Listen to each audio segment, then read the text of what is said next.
শখ করে বাসায় কিন্তু অনেক, অনেক গাছ লাগানো হয়েছে। কিন্তু বৃষ্টির কারণে সব গাছে একেবারে হেলে পড়েছে।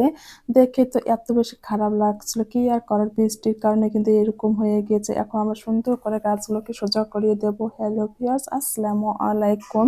আজকে আমার লাস্ট পরীক্ষা বলতে ভাইবা এবং টিউটোরিয়াল খাতা জমা দিতে হবে। এতদিন কিন্তু আমি টিউটোরিয়াল খাতা জমা দিতে পারিনি, যেহেতু পরীক্ষা ছিল আর লিখতে কিন্তু অনেকটা লেট হয়ে গিয়েছে। ভাবছি ভাইবার দিনে জমা দিয়ে যাবো। আর এখন কিন্তু প্রায় ৭টা বাজে। ঘুম থেকে উঠে মোরসালানকে রেডি করাচ্ছি। এখন আমি যে বিছানাটা তুলবো সেটাও কিন্তু করতে পারিনি, ছেলেকে নিয়ে যাচ্ছি। আজকে যেহেতু লাস্ট পরীক্ষা, আর কিন্তু কখনোই এই কলেজে যাওয়া হবে না। ভাবছি মোরসালানকে নিয়ে যাই। আমরা কিন্তু সবাই একসঙ্গে প্ল্যান করছি যে ভাইবার দিন সবাই সবার বাচ্চাকে নিয়ে যাব। এই তো আমরা কিন্তু যাচ্ছিলাম। আজকে কিন্তু হালকা একটু রোদ ছিল, এত বেশি বাতাস করছিল, যেটা দেখে তো আমার মন একেবারে খুশি হয়ে গিয়েছে। কেননা মোরসান কিন্তু একটু বাসা থেকে বাইরে গেলে অনেকটা ঘেমে যায়। ভাবছি ওর তো অনেক বেশি প্রবলেম হবে, কিন্তু বাতাসের কারণে ওর কোনো সমস্যা হচ্ছিল না। এই তো আমরা যাচ্ছি।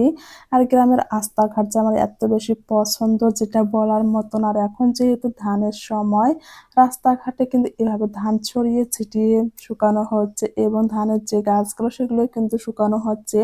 এই জিনিসগুলো শুধু গ্রামে একমাত্র দেখা যায়, এত বেশি ভালো লাগে। আমরা তো অলরেডি চলে এসেছি।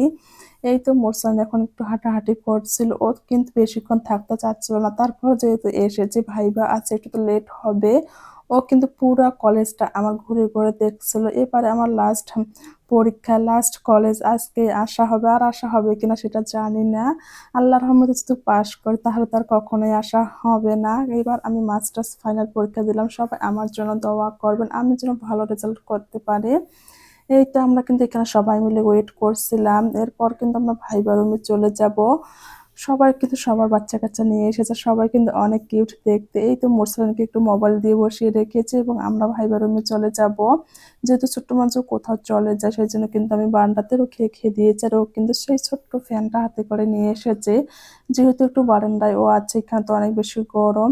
আল্লাহর রহমতে কিন্তু ভাইবা ভালো হয়েছে। এখন আমরা চলে যাব। এখানে কিছুটা আমরা খাওয়া-দাওয়া করলাম। মোরসালান তো যেখানে যাবে সেখান থেকে কেলে কিনতেই হবে। এই তো একটা কেলে নিয়ে দিলাম এবং এখান থেকে আমরা আইসক্রিম, পটেটো অনেক খাবারে কিন্তু নিয়েছি। এরপর কিন্তু সিঙ্গারা, পুরি যা, যা মোরসালানের পছন্দ সব কিন্তু খেয়ে আমরা কিন্তু যাচ্ছিলাম। আর আজকে একটু হেঁটে, হেঁটে যাচ্ছিলাম।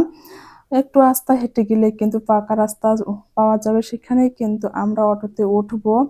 এই তো এত বেশি আবহাওয়াটা সুন্দর লাগছিল আর হাঁটতে কিন্তু অনেক বেশি ভালো লাগছিল। হয়তোবা আর কখনোই এই রাস্তাতে আসা হবে না। এটাই লাস্ট, যেহেতু এই রাস্তাকে অনেক মিস করব, কলেজটাকে তো অনেক, অনেক বেশি মিস করব। আমার কলেজ যাওয়ার পথেই কিন্তু এই রাস্তাটা পড়ে। এই রাস্তাটা দেখতেছি এত বেশি সুন্দর লাগছিল। সব দিকে শুধু গাছ আর গাছ। আর এদিকে কিন্তু খেজুর গাছ প্রচন্ড পরিমাপে। দেখতে তো অনেক, অনেক বেশি ভালো লাগছিল। অলরেডি কিন্তু আমরা বাসায় চলে এসেছি। এটা হচ্ছে পরের দিনের ভিডিও। সারা রাত এত পরিমাণ বৃষ্টি হয়েছে। সকালবেলা ঘুম থেকে উঠেই দেখছি আমার সব গাছের অবস্থা একেবারে বেহাল অবস্থা হয়ে গেছে। আমার পেয়ারা গাছটাও কিন্তু একটু ভেঙে গেছে। আর এত পরিমাণে পেয়ারা এসেছে, যেটা বলার মতো না। আর এদিকে তো অনেকগুলো আমও ঝরে পড়েছে। ভাবছি বাইরে একটু দেখবো। আমার আগে কিন্তু মিনি গেটে দাঁড়িয়ে আছে। ওরা সবসময় এরকম, আমরা যখনই গেটের বাইরে যাব ও কিন্তু তার আগেই এসে দাঁড়িয়ে থাকে। এই তো আমার কিন্তু জবা ফুলের গাছটা একটু নষ্ট হয়নি। কিন্তু এখানে যে আপনাদের ভাইয়া বেলের গাছ লাগিয়েছিল সেটা কিন্তু একটু হেলে গেছে। এটা দেখে আমার অনেক বেশি মন খারাপ হয়েছে। যেহেতু ছোট্ট গাছ আর এত পরিমাণ ফল এসেছে এতটুকু গাছে।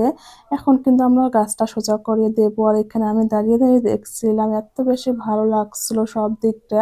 গ্রামের পরিবেশ কিন্তু আসলেই অনেক সুন্দর। সবাই ভালো থাকবেন। আল্লাহ হাফেজ।